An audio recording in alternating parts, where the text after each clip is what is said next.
Hey everybody, welcome to the Conversation of Art podcast. I'm really excited about this episode.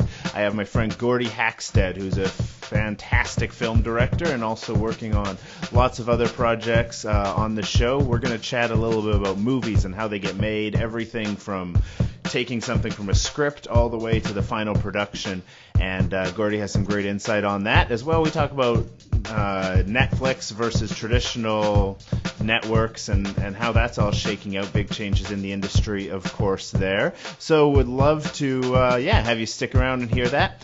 Before we get started, I want to quickly remind you, you can always subscribe to the show on YouTube, on Stitcher, on iTunes, or if you want to get it in your email, you can just go to our website, www.conversationofartpodcast.com, and there's a little box on the side, and you just enter your email in, and you make sure you get the show every week as soon as it comes out.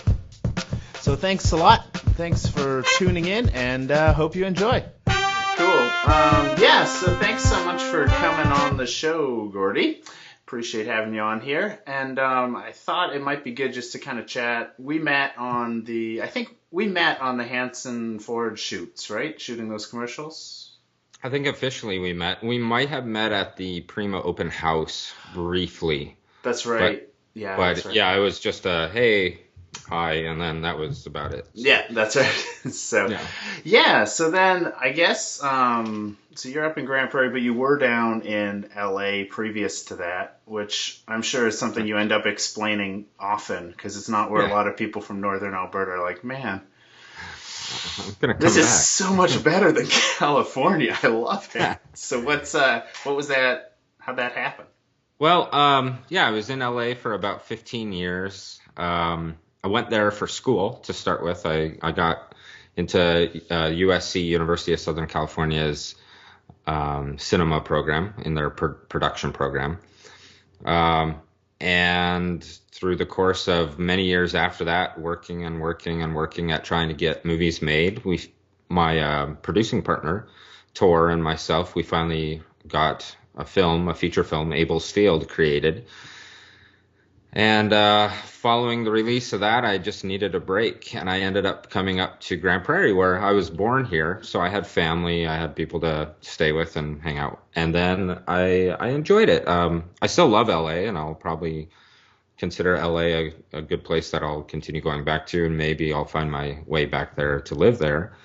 But for now, there's good work up here, and I have a lot of creative cohorts up here that I've been able to meet and hopefully develop a bit of the filmmaking community in Grand Prairie. So, yeah. Totally. Yeah, no, I definitely think that's taken, I mean, it's hard to say when I started doing film and video in Grand Prairie, because I started like as a kid. Anytime one of my friends had a camcorder, their parents were like, "What? You guys have a thing to record us? Why would we do anything else? I don't understand."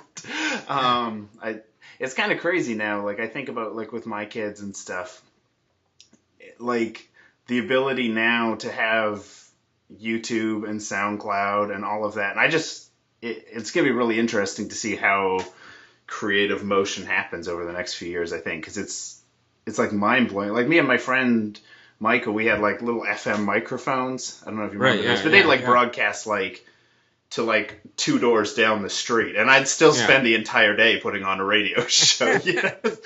So to see for kids to actually have the opportunity to build an audience it's a little insane to me.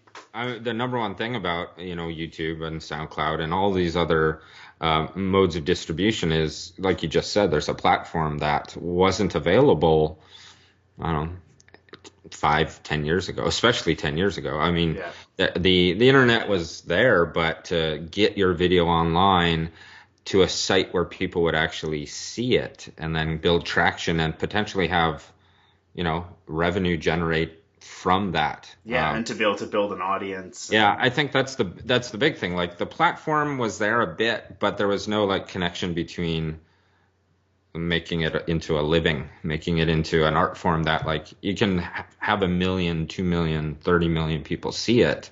Mm-hmm. Whereas that used to be reserved for the very, the studios or the people with the cable broadcast ability. And So yeah, it's been a very exciting ride the last, well, even the 12 years since I've been out of school.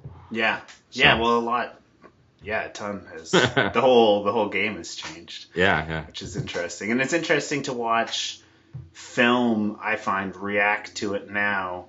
And because first it went through books, and then it went through music, and now it's going through film, right? Because it's just a bandwidth issue. Yeah. Because you can transfer text easily. So books were the first to completely go rework it, and then as we continue on. And photography, I think we could probably include in there. It was like the precursor to. It was around the same time as song, but it's not as wide of a medium, I don't think. Right. But yeah. But well, and on the same note, the whole piracy thing has also kind of followed that exact same pattern. Mm-hmm. Is that people are pirating books and then songs, and then although books, it wasn't until there was really the Kindle or the Nook that e-text was really a marketable commodity. Yeah, because not as many people want to sit at their computer and read and off a screen that hurts your eyes and gives you a headache. And for sure. So what? Just to jump back, so you talk about going through school. I think a lot of people, including myself, but a lot of people too, are interested in kind of how you go from hey, I'd like to even check out film school, or hey, I make videos on YouTube or wherever people to start out, and then all right, I want to make features. I want to really go for that angle. What was that transition like for you? What's that story? Well, I think most of my fellow students, I can really only speak for myself, but the students that I went to film school with, and then in my teaching, I've taught quite a few film students.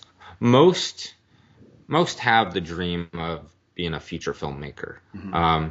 The YouTube video fame really didn't catch on until the last 5 years. Yeah. Webisodes weren't a thing 10 years ago. Well, making Google ad revenue wasn't a thing. Right. So it was hard to put a lot of production dollars into it. So it was really fellow students and myself. It was wow, we wanted to make short films. Music videos are still a pretty exciting commodity, and they still are, but they're just not as coveted as they used to be. But yeah, it was that drive of let's keep making stuff, and the goal was always to create a feature that originates by a good script. You have to have a good script to hopefully get traction in the financing, but also in the talent and all of those pieces, eventually hopefully to the distribution. So it's a long process, but as far as the question of how did that happen, I think that was just a natural progression of going from making short films in film school, and it's okay, well, let's step that up a notch. Right. We wanted to make better and better short films, but now we want to make better and better longer projects, and so yeah. So what the journey, I guess, from a script concept to a film, like you say, is really long, and I think it's probably a lot longer than most people would expect it is. I would suspect. Yeah. So what what would you say is usually average? If we're talking about an actual, not major budget, but budget film. Well, I can speak for our own film. We worked on that in the script phase, in the pre-production phase, for about 4 years before we actually went to camera. I don't think that's atypical. I think that could be on the short end for some people, and it could be on the long end for others. Yeah. Because there's a lot of working pieces that have to go into having that script get greenlit. And that is funding, it's timing. If you don't have the cast you want, they're not available. But really, it's funding. If you don't have the money, you got to wait till you have the money.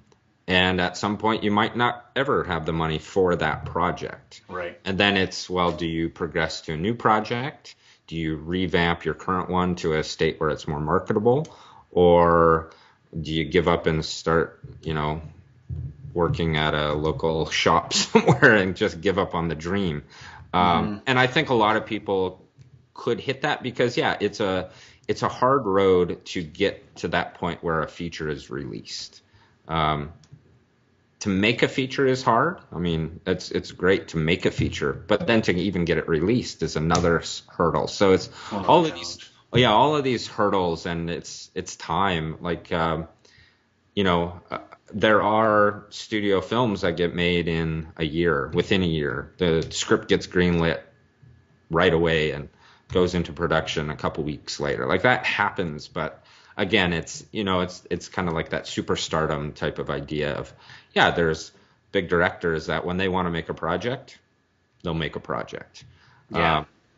But then there's stories of big directors or producers or actors that want to make a project, and even they can't find the funding because it's just not clicking in Hollywood at that time. Well, and that's what Lucas and Spielberg were saying a few years ago, right? Is like there's people, there's like probably a list of 5 people who can actually just make a film because they want to make a film, right? Like Wes Anderson, everyone kind of knows what his scores are going to be ish, so they're going to, because everyone who likes Wes Anderson is going to go see a Wes Anderson. And like there's a few teams, but not many. No, like I think Christopher Nolan could probably say, hey, I want to make a movie, and that movie would get made. Spielberg could probably say, I want to make a movie, that movie's going to get made. Yeah. Scorsese's on that list also, but you get to someone like, well, I don't want to, I can't even think of one, but you get to a whole range of directors that it's like, they got to find the project that the studio, the cast, everything is like, oh yeah, you could do that. We have the project for you. Yeah. I mean, unfortunately, I think Hollywood, the movies that their tentpole movies are now your action superhero movies, and that's not a bad thing because it's generating, interest in cinema still. Yeah. But it is hard sometimes for the independent film to get made when those are the other types of movies are the ones that the studios are really like, oh yeah, we'll do that. But the art house piece it's always been a gamble, but it's especially a gamble right now. Well, you can't when you're not counting on the film itself for all your revenue. You can make Iron Man pajamas and make a lot of extra money, right? Whereas you can't make the Grand Budapest pajamas, like. So that in particular, maybe you could. The bellhop uniform might be a pretty good Halloween piece. It's I don't know. True. You might be able to pull that off. But exactly. It's a small market. Yeah. So what's the I just think this is so interesting, and I'm like, I really love all the business side of music and film and all of it. I think that's the producer manager side of me. Yeah. But it's so what's the typical, in your experience, you've seen, like when a thing goes from script. So you've got a great script. Someone's got to first start off with a script, right? And then they take it to a studio to pitch it, or to some investors, or how? I mean, what's that? Well, yeah, and that's kind of like it's part of the question. And the question being, how do you get a movie made? Which is part of the question of how do you become a filmmaker, a successful one. And for the most part, a good story will always win. A good story will drive to a good script, which will drive to the right audience that will greenlight that script, which will hopefully also drive the cast to that script. But the problem is, there's a couple of problems to that. One is some people think they have a good story, and while that story might be very good to them, it might just not have the audience. Right. Or the person that you're pitching it to might not know that audience that script would be good for. So, for example, if you have a movie like Dolphin Tale, because Dolphin Tale did really well, very family-oriented movie, you would not take that to a studio like Lionsgate after it had just made Saw. Right. You know, nowadays Lionsgate has shifted and is trying to include movies like that, but back in the early 2000s when Saw came out in 2003, I think, something like that. Yeah, they weren't looking for that type of movie. So if you had the greatest family script and brought it to them, they might pass on it just because they don't have the marketing mechanism to reach that audience that would make that film successful.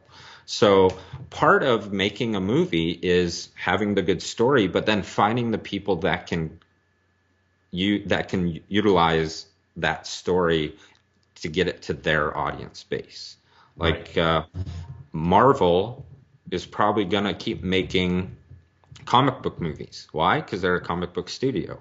They're probably not going to switch to family dramas just because that's not what they do. Disney had built a reputation on, animated, but also like those classic family movies, Swiss Family Robinson, and they actually created a new label, Touchstone, to release their more edgier movies, the PG-13 movies. So it's the branding didn't make any sense to have Tinkerbell fly out before it. No, and vice versa. You wouldn't want Tinkerbell associated to a movie that would have, exactly like you're saying. So if you have a great script, it's how do you get it to the right people? And that's one of those tough things.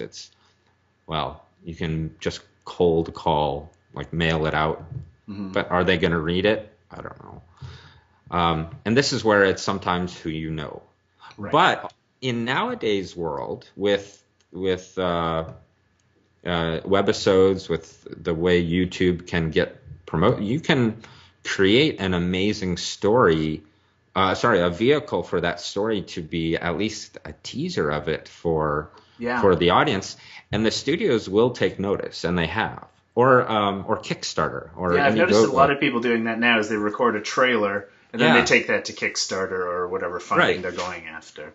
Yeah, and then try to generate more money. And which is kind of funny because when I was in film school, one of the ways of doing it was to make a trailer and then bring it to some sort of festival, or try to send a DVD of that trailer to an executive and they'd watch it. So it's funny that idea still plays now, but you're playing it to the masses, like to a Kickstarter group or to a YouTube group, as opposed to an individual, like an executive or an agent or someone like that you're trying to show the executive that you have traction by a fan base. That there's already people there and eliminate that risk. So that's one of the ways. I mean, there's umpteen ways that can work, and there's the same umpteen ways that they won't work. And it's all getting the right connection at the right time. Not to discourage people who would be listening, but it's a tough game, and there's no one right way to do it. The way we did it was we generated a script that got some interest from Sony Pictures, specifically Covenant. Not Covenant. I'm blanking on the name right now. But we got interest by one of Sony's subsidiaries, and Provident Pictures. Sorry. Right. And that didn't get us the green light, but it at least got us in the talks with, eventually Kevin Sorbo, who was one of the leads in our movie. Right. Oh, I think we cut out here. Hello? In our. Sorry. There we go. You're back. I'm back. Okay. So you were just saying about that ended up getting you Kevin Sorbo. Yeah, it got Kevin Sorbo, and he helped us find investors that were interested in taking this on. It was actually kind of a parallel street. We had the script and we found an investment group that liked the script, and at the same time we found Kevin who liked the script, and then it was a matter of just waiting for funds to be raised and timing to be right. And almost all the credit has to go to Tor for really getting the script out there to the right people. And those right people, he just made those connections. He set up a lot of lunch meetings with people, and a lot of people that never panned out to be a part of the film, but definitely good contacts, and maybe they put him in contact with someone else who put him in. So it's one of those networking. Yeah, and you just kind of slowly build it, and yeah, so you can get to know. But the number one thing we got asked, and this is probably one of the most important lessons I learned from the directing side, because I mean, the business, like you, I find the business fascinating. But I went into it not knowing nearly as much. And I learned a lot from Tor and just from making Ablesfield. The studios would always ask, well, who's your market and how are you going to sell it? Because at the end of the day, they want good stories, but they need to know how they're going to get it out there. Yeah. And movies, record a song for relatively inexpensive funds. Yeah. Now, it's not cheap by any means, especially once you get to a higher studio level. Mm-hmm. But when you compare that to a movie where you have a crew of 60 or a crew of 100, like the price point is just very different. Yeah. It's a lot more restrictive to make a movie at a professional level. So, where was I going with that? I have no idea. Well, I think you're just talking about the just how important it is. Like if you're talking about a studio or an investor or someone, they need to see that there's going to be some return on that. Yeah. Like as an investor, they need a business plan. They need to know why this movie is going to make money and what other movies have been similar and how did they do? Did they make money? Did they lose money? Where did they release? Who was that studio? So we all those artists out there, we want to make our vision and put it on screen, but you have to be thinking in terms of how are you going to get eyeballs to see it? Yeah. Because it's a film business, it's not just filmmaking. And while there is a venue now with YouTube and whatnot,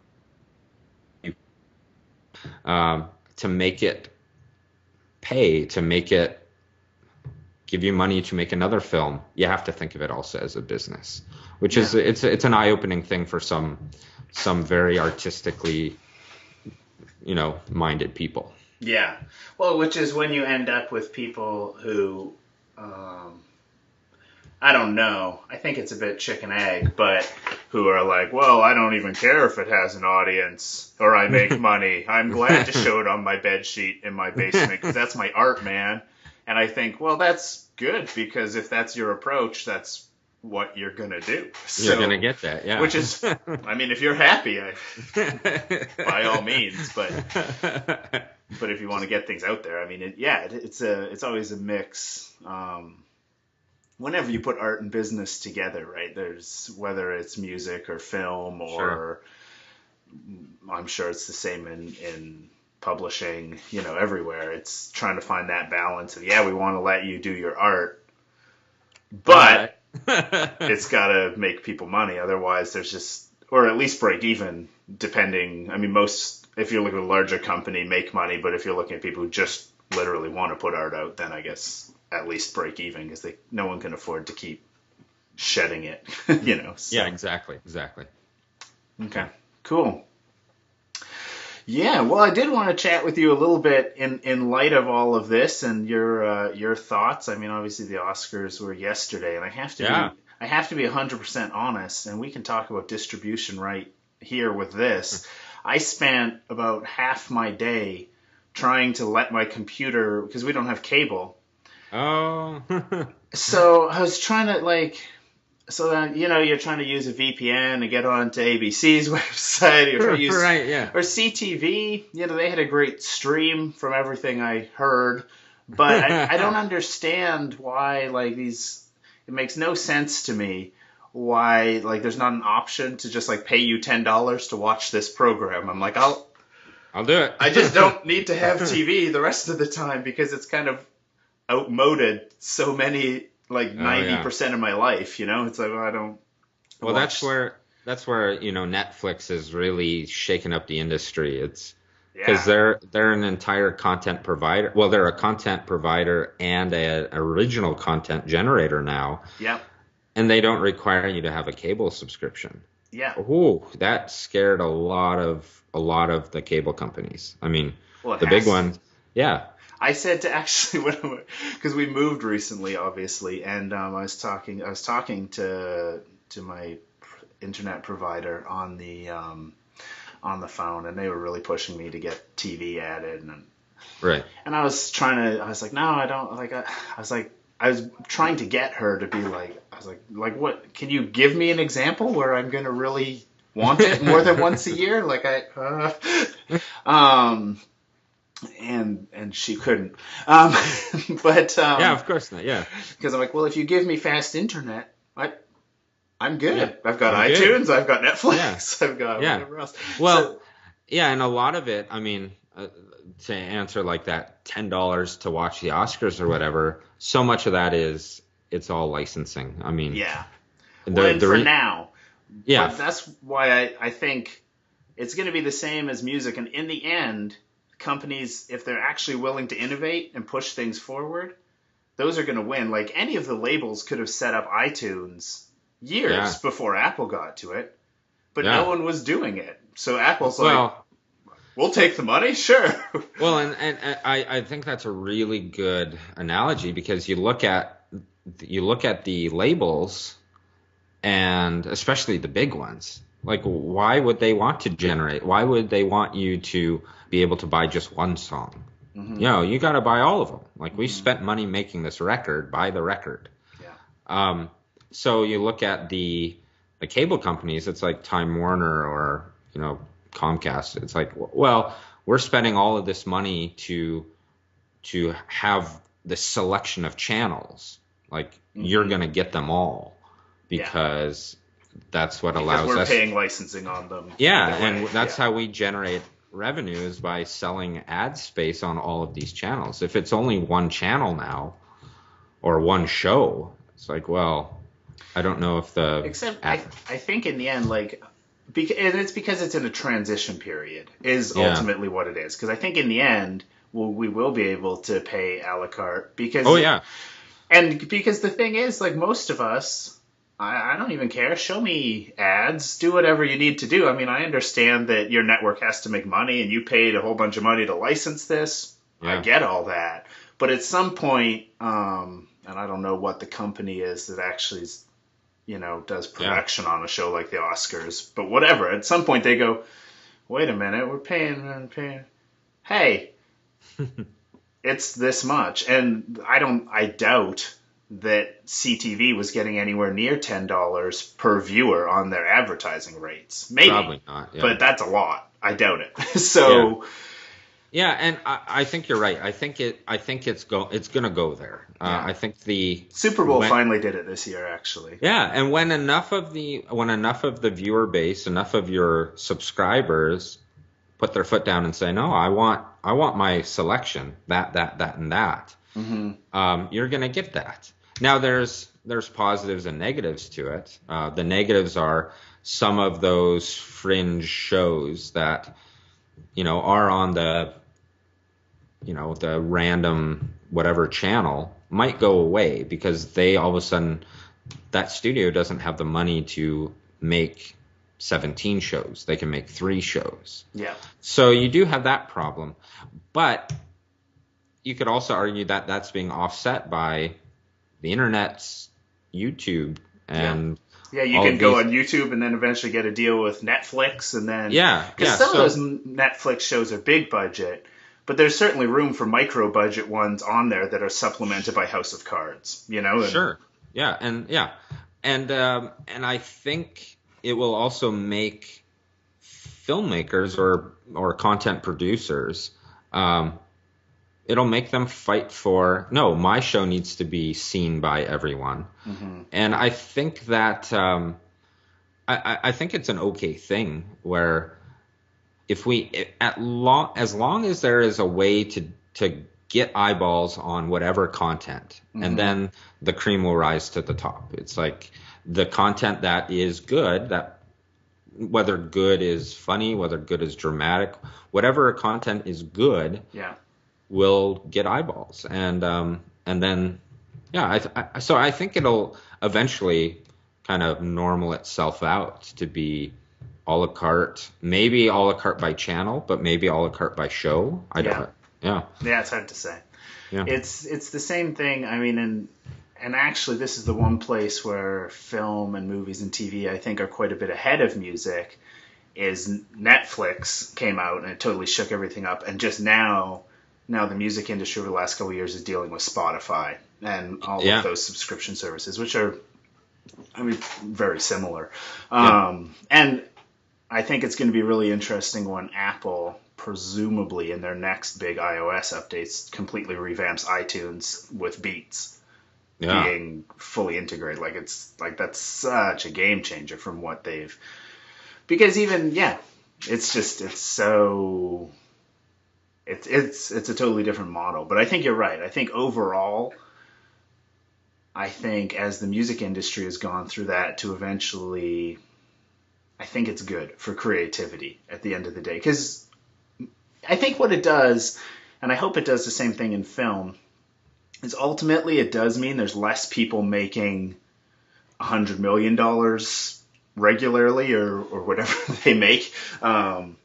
But there's a lot more people who are able to make a living, you know, because they find a niche audience of, hey, you know what? There's 10,000 people who really watch my show. They watch it every week. There's a service. I don't know. Are you familiar with Patreon?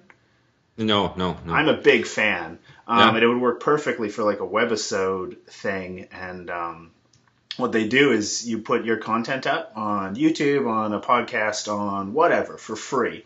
Mm-hmm. But then you can sign up for Patreon and you can say, okay, every time that Gordie puts out a new episode of Gordie's Big Day, whatever your show is called, I'm willing to pay $1. Or every time Gordie puts out that show, I'm willing to pay $10.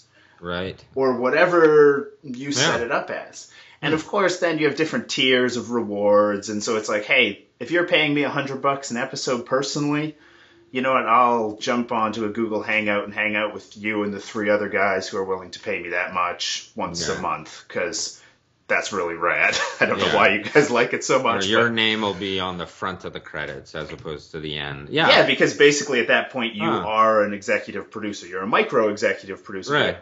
I mean, if you're putting in that much money on a monthly show, it's significant. That's funny. That's like a perpetuating Kickstarter or a perpetuating crowdfunding.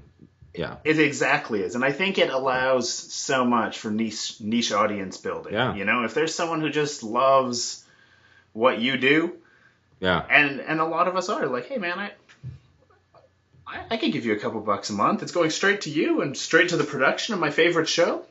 Yeah. Sure, you know, whatever. Not too bad, yeah. So I think that's those kind of models are really cool, and they do allow a lot more people. I mean, there are people that I've seen, because you see, if you look it up, there's especially music, someone just put out a list and people are paying.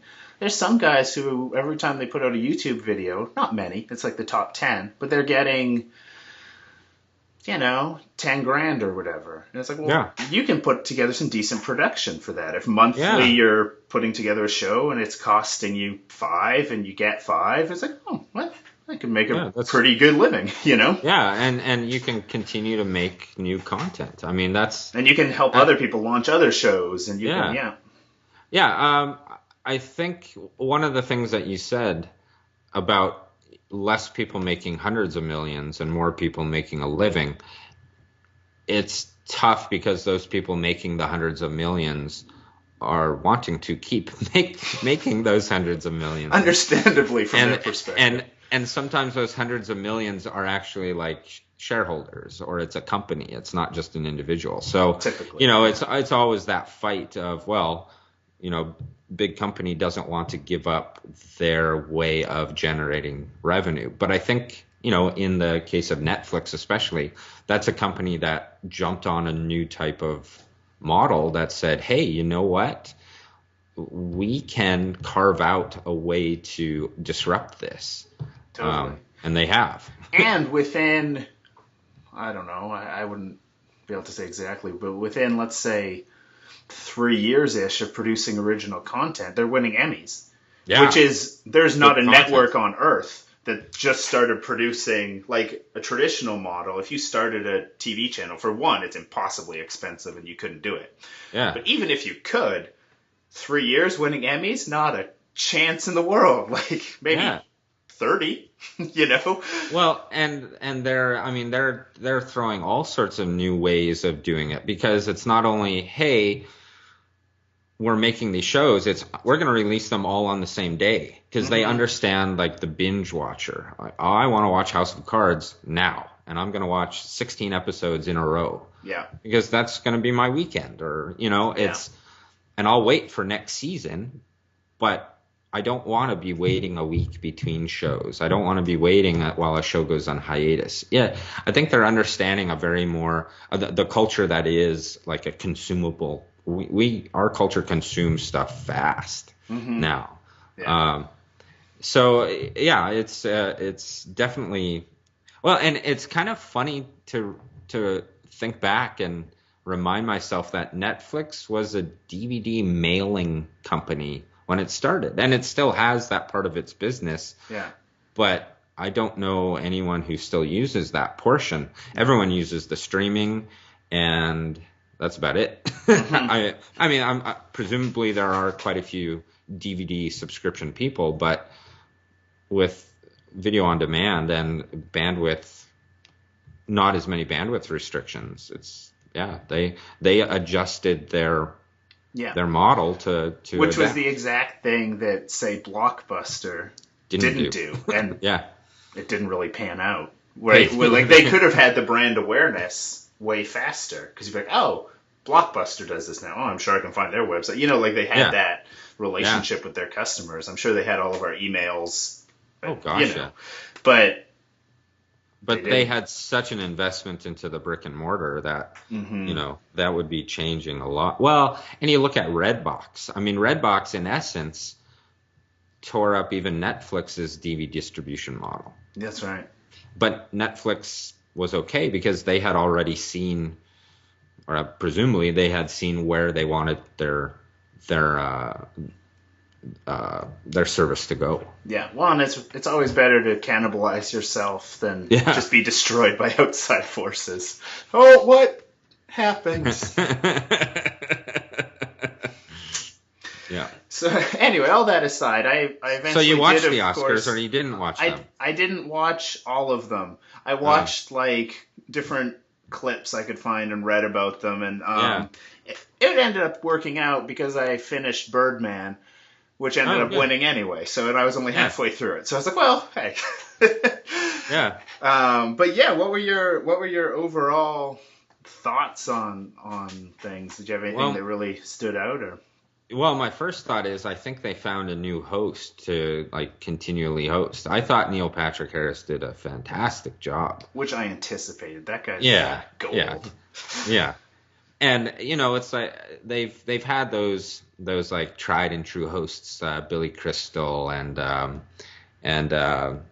Bob Hope was there for a while. That's really before my generation, but he was there for many times, and so it's like they need to find that go-to host that will drive the new audience, and I think he did a and can course job. Correct when you get McFarlane in for a year and everyone goes, whoa, that's not the show I thought I was watching.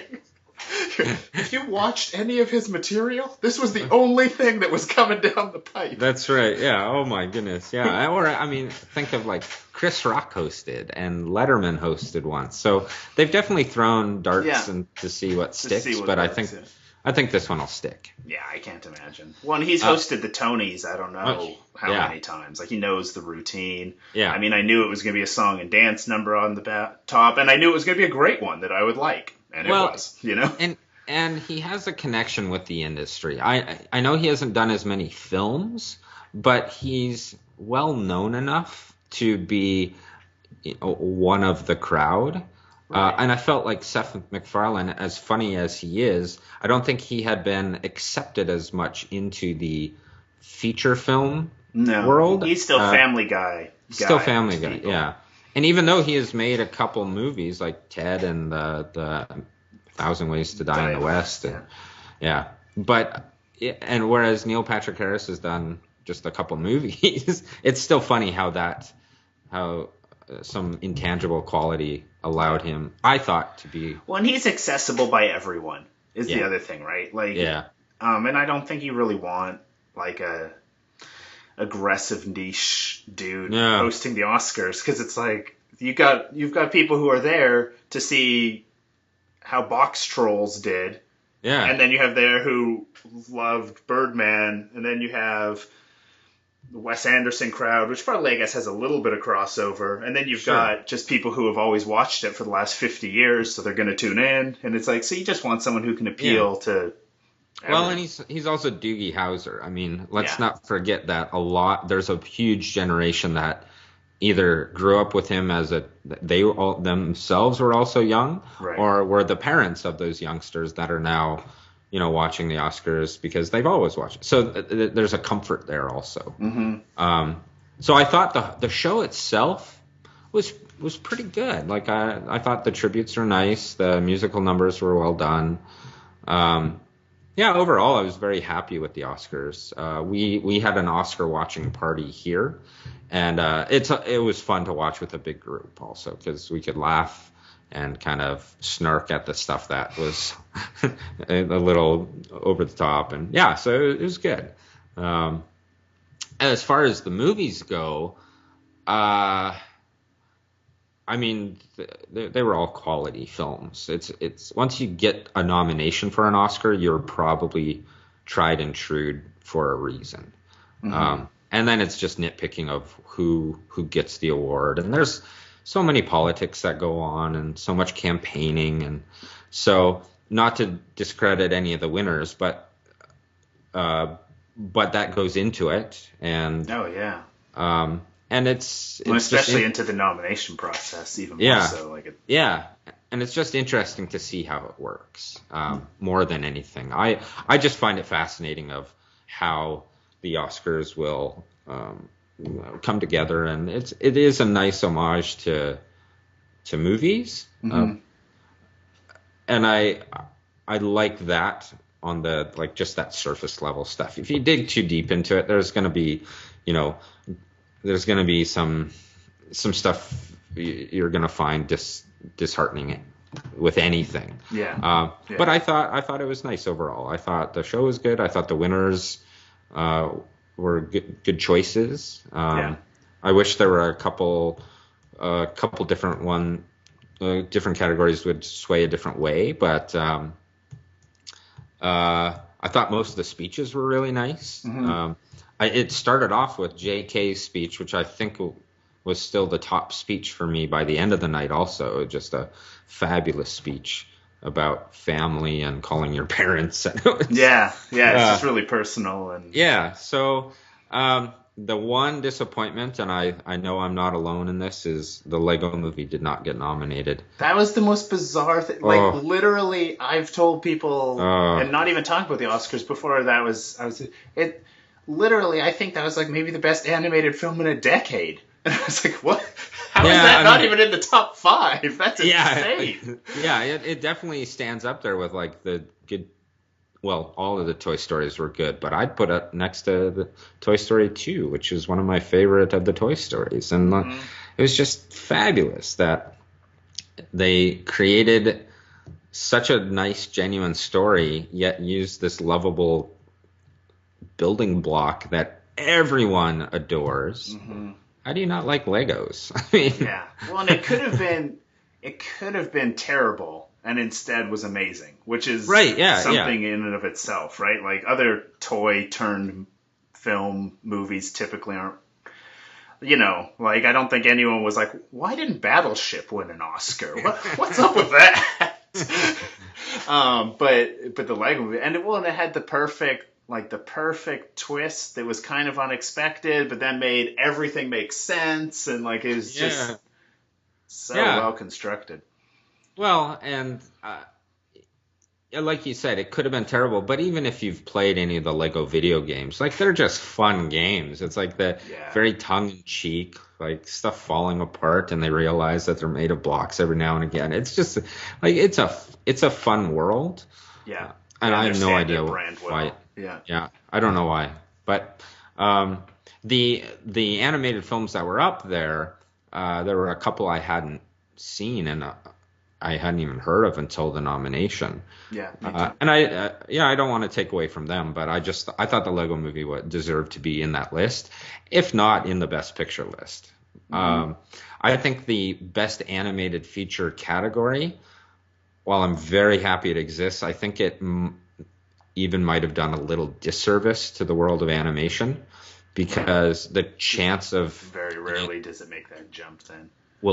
Because it's like, oh, well, it's in the Best Animated Feature category. It doesn't need to be a Best Picture. Right. And knowing the amount of work that goes into an animated film and an equivalent amount of creative people, hopefully that doesn't take it away from the Academy's likelihood to put it in that Best Picture category. Yeah, because there's been a few. Most recent was WALL-E, right? Didn't WALL-E take Best Picture, or did it not? Is that just in my mind? No, the only film to have been nominated, there were, I think, now two. It was Beauty and the Beast was the first, and then I think WALL-E was the second to be nominated. Okay. It didn't win for Best Picture, but I think the movie Up, when it came out, I think people were quite upset it wasn't in the running for Best Picture. Yeah. And that might have been the kind of the kernel that started the idea of a Best Animated Feature category. Probably not the first film to ever have people mention that there should be a Best Animated Feature category, but it definitely drove to that conversation. If I'm getting my movies correct, it might be backwards, but either way, it was around that time period where, wow, there was really good animated movies that should probably be recognized more than best song or best score. Totally. Yeah. Well, and I mean, and that I think is all part of the Pixar legacy, in that they really, I feel like, at least from my perspective, I suppose, like Disney, had that great run of classic films that were amazing. They kind of dried up. I wouldn't know dates. I don't know. Sometime after Robin Hood kind of era. And then I just love Robin Hood. So I have to. That was a great. I'm going to bookend it right there. Yeah. The last great. But then, there were good cartoons and good animated films. But then when Toy Story came out, it was like, well, oh, this can be like better storytelling sometimes. Well, and there was a string. I mean, there was The Little Mermaid, Aladdin, and that's true. Beauty and the Beast, and Lion King. Yeah, and they kind of refound their glory. And then there were some like obscure ones, Emperor's New Groove, which was fantastic. So good. Yeah, that's right. And Mulan, which it was like it was. I think Disney has kind of like their I'll say their A team and their B team. Right. And the A team works on their bigger, or they did work on their bigger budget animated features. And then the B team worked on the more obscure ones like Mulan and Emperor's New Groove was actually one of the A team movies. It was going to be this vast epic, but it just wasn't gelling. So they actually gave it to the B team to do a once over, and that's where you get this like crazy Cusco-topia. Like, I mean, how awesome was that film? It was so clever. Like it was, and And I like that it wasn't even the debate of like, oh, kids or adults or like, or even like Shrek was like, oh, they have some for both. And I mean, I appreciate that, and I've written lots like that. I mean, but it was just so clever that I think that wasn't even on your radar. You're just like, I don't know, it's funny. Yeah, that's what it is. It's funny. Yeah, it's funny. It's funny for all. Yeah, it's just funny. It's funny, and you don't need to say for all ages. It's just funny. Although Pixar, it's. I think especially now, it's there's a difference between Pixar and Disney, and even Toy Story was like Pixar, Pixar, Pixar. Yeah. Well, and that's what I said actually when we watched. Maybe it was Brave, I want to say, and I was like, that felt like a Disney movie sold to me as a Pixar. Like it didn't have the same quirk. There was something different about it that, which is, I mean, fine. They're the same company now, and you do what you do. Well, they are and they aren't. Like Pixar still controls their own stories. Like they don't take outside story ideas. Oh, okay, yeah.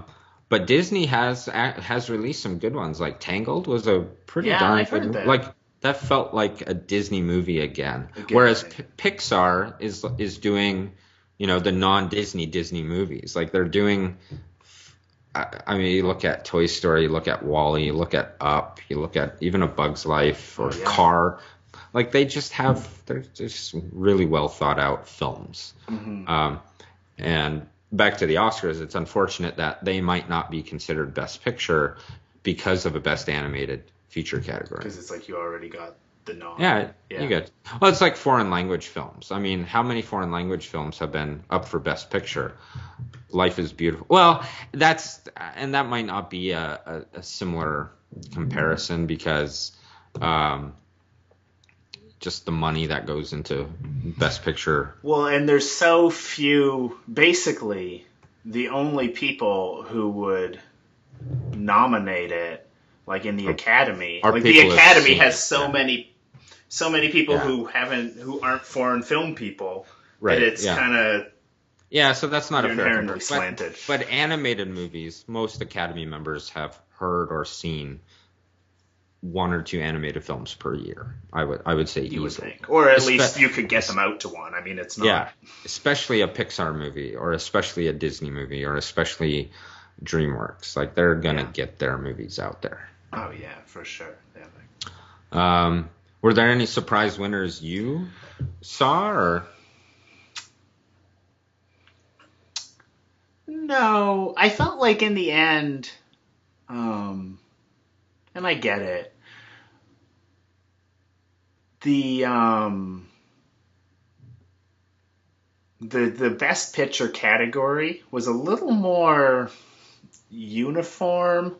Like, not that the films weren't actually quite different, but they all had more of a similar tone than other years, I kind of felt like. Like in a way, like they're all...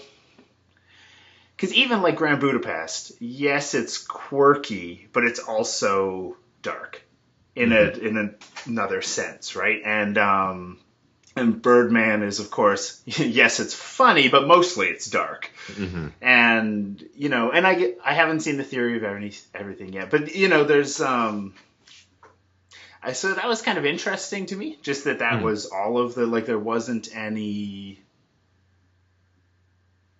Which might be good, might not be. I don't know. I don't really have an opinion on it. Yeah. It's just more, it was just different. There weren't any, like, major... I don't know. Yeah. One of the jokes Neil Patrick Harris made at the beginning was, that the Best Picture winner or nominees had grossed $600 million or whatever the figure was. And he said half of that was American Sniper. Yeah. So, which that's true. That's pretty different. Yeah, all of them, like American Sniper was not necessarily an anomaly to be there, but definitely kind of the outsider of the group. Right. Yeah. And I was actually quite happy that a lot of the controversy around American Sniper didn't make its way into the awards, but at the same point, American Sniper didn't win. Mm-hmm. So, maybe that's why maybe that itself was kind of is an indicator of the controversy Yeah, was and how a much factor. people want to dig into that. And Yeah. yeah, and I felt like there were some categories. I felt like, and I haven't, without seeing The Theory of Everything, it's hard to say. But like the Best Supporting Actor category, I thought was like really like loaded with great actors and performances. I was like, jeez. Well, Edward Norton's performance, I thought, could have won any category just depending on the year. Like, it was great. But that movie in general, like, it wasn't really, it's not really like my favorite movie, like just tonally. I don't know. Like, it didn't strike a, but it was one of the most tightly produced, like the cinematography was perfect. The acting was A-level. The music was gorgeous. Like, it was just like, it didn't surprise me at all that it would win Best Picture, because it was the thing that brought in all the elements most, right? Whereas, like, if Boyhood would have won, I felt like it was good, but mostly it would have won because it had a good concept, because it took 12 years to film it, and they did a good job, but... You know, when you look at The Lord of the Rings, The Return of the King winning all of the awards it was nominated for, was it the best of The Lord of the Rings, and was it the best picture? I don't know, but it felt like there was definitely the nod to the fact that this film was a 3-year year-long shoot, like this huge process to make these 3 movies, and they kind of like wrapped it up into that last movie.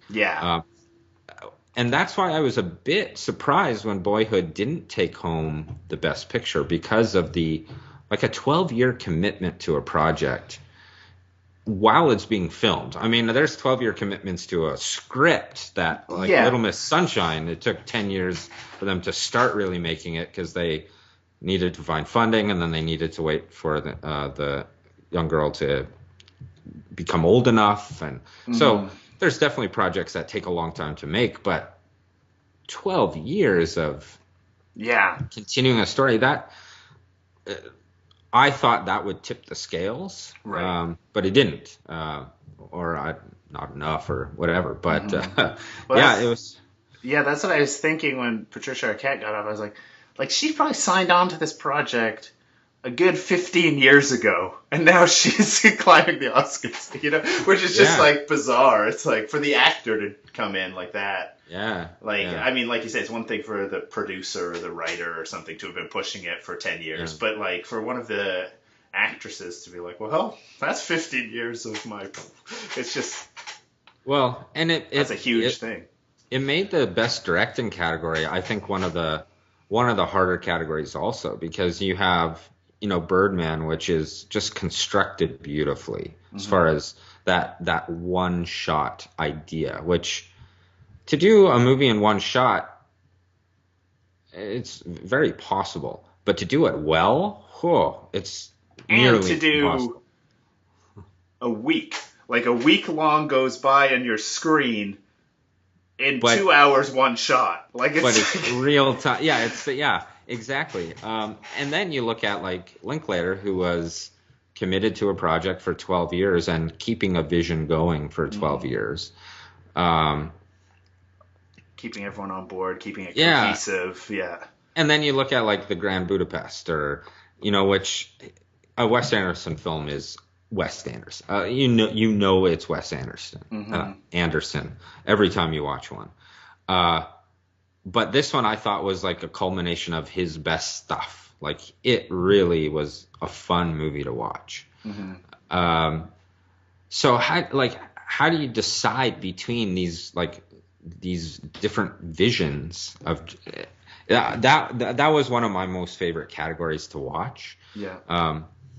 I think, like you were saying about the Best Supporting Actor, the Oscars always have not always, but for certain categories, they have the little clips when they announce the nominees.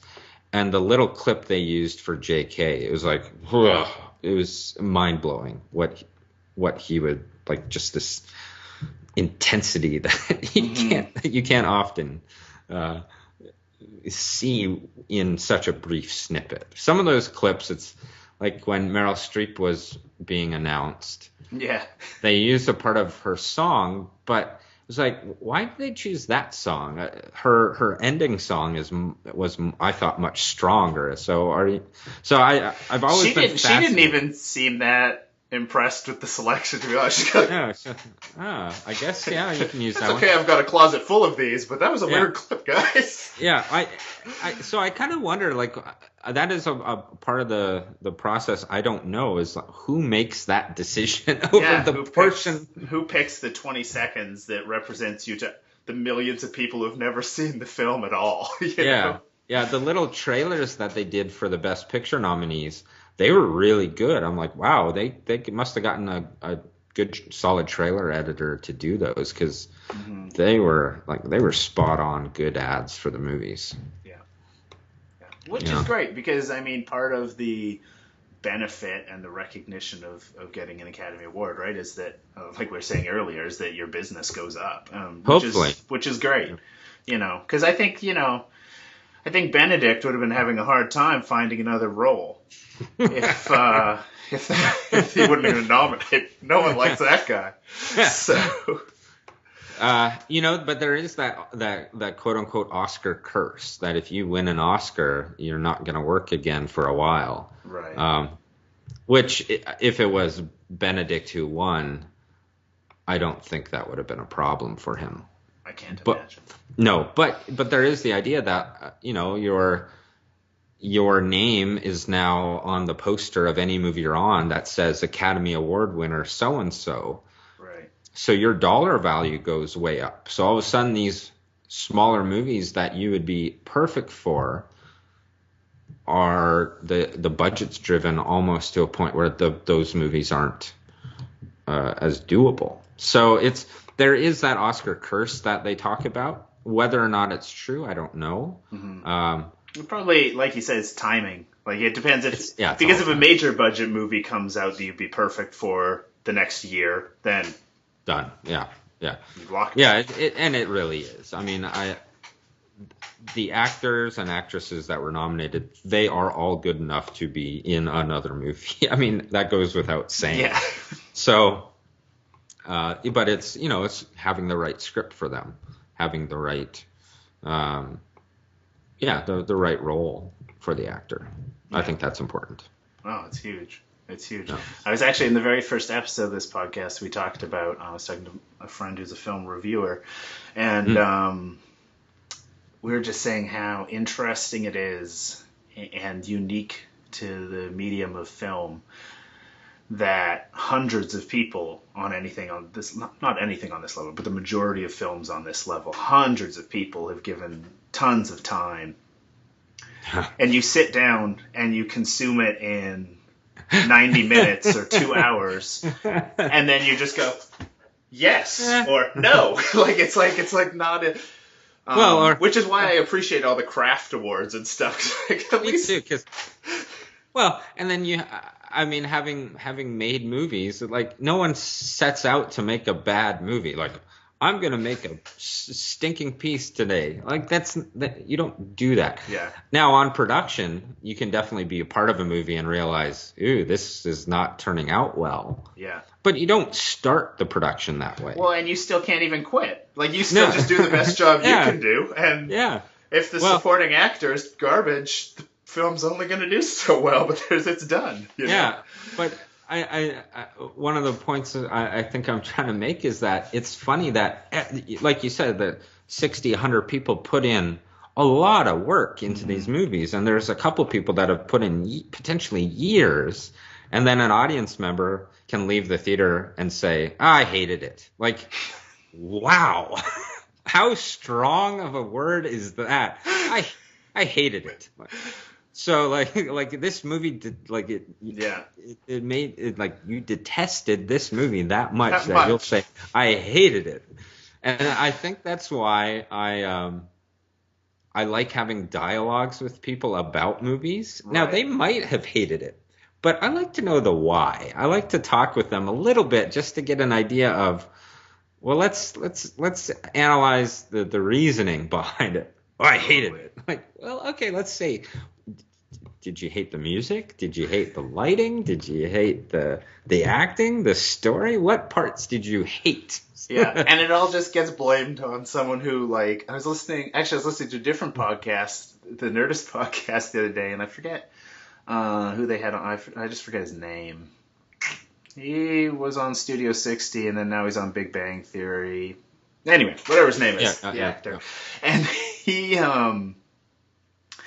he was just saying, like, how often, and the host of the Nerdist podcast, too, because he's done TV and stuff, and it's like, people just like, I hate you! The lighting is always terrible on your show! And he's like, I don't do that. I had nothing to do with the lighting on my show. If I even tried to speak up about it, I don't think it would go well. Hey, what did all you crew? I'm an actor. I'll tell you how to light this scene. Well, and then you can look at the flip side. It's like if someone leaves a movie like, oh, I loved it. It's like, okay, I appreciate that. Why? Like, was it just a general feeling? And so I think it's really healthy to have dialogue with people about digest film. it a bit. Yeah. Because it's a media that I think across North America, people are actually pretty intelligent about films. They just might not be able to articulate why. And I think that's why I love discussing them. It's okay, you loved it, or you hated it, or you're dismissing it entirely, but why? Yeah. Well, because so often it is like, I mean, like I said with Birdman, like, it's not going to be in my top 10 list ever. Yeah. But I thought it was so artfully done. Yeah. And it's just like, and like having the live drummer on the street sometimes, like I don't know if I've ever seen something weave all of the pieces together quite so tight. Mm-hmm. Interesting. Yeah. You could tell that every second of that film was thought out, storyboarded 9 times, just to like pull the, which is just cool. Yeah. Yeah, that's really interesting. Yeah. And there are those gut feelings that maybe people can't articulate, and maybe that's okay also. Mm-hmm. But so when someone genuinely says, I hated it or I loved it, maybe it's just a gut feeling. Yeah. And I think movies have the power to do that, like Birdman. It's like, well, your gut is saying, yeah, it was not my top 10, but then your thinking part says, wow, that was really well done. And it's when it's really well done, and then your gut is like, wow, I love that. I think that's when you're, well, and that's when you get into the Lord of the Rings situation where it just wins everything. Someone's like, I felt great after. Clearly, everything was pretty near as perfect as you can get. Put a lot into that one. Yeah. You win. Good job. Best movie. So. Yeah, exactly. And I don't know if I've had that feeling all that often recently. Like, there's been a few gems here and there, but it's usually that, like, just a little something like, oh, the story was really good, but yeah. But I know I've had that feeling. I love that feeling. I think LA Confidential did that to me. Right. One of my favorite movies of all time. It's like, wow, so well done. It just hits on every note. And then, because in a perfect world, the vast majority of people don't even notice the things. Whether they can articulate them or not is one thing. Yeah. But people do notice if a camera pans backwards. Mm-hmm. Like, because there's just something in their brain, and they don't know how to articulate that. Yeah. But they're like, well, it just takes them out of it for 10 seconds, and it's just like, I don't know. Yeah, it just didn't quite work. Something happened. Yeah, and so I think that's the thing, is when there can be none of those distractions in your average moviegoer's mind who isn't going, man, who was the supervisor on this? This music is great. Yeah, that location coordinator really did a good job of securing this place. Yeah, which is like, the people who think of films like that is like a 0.0001% of the population, right? Which is Yeah. Craft services must have been great. Everyone looks bright and cheery. Everyone's happy. Yeah, that's wonderful. You could tell that the grips had an extra hop in their step. That's right. Must have That's a been good great craft yogurt beer. that morning. That's right. Yeah. Oh, man. Cool. Well, thank you so much for coming on. We should probably wrap it up here. Sure. Yeah. But thanks so much. It was good to chat with you. And, Yeah. maybe we'll do it again sometime. That'd be fun. Yeah. Awesome. Okay. Thanks, Andrew. All right. Sounds good. Thanks, man.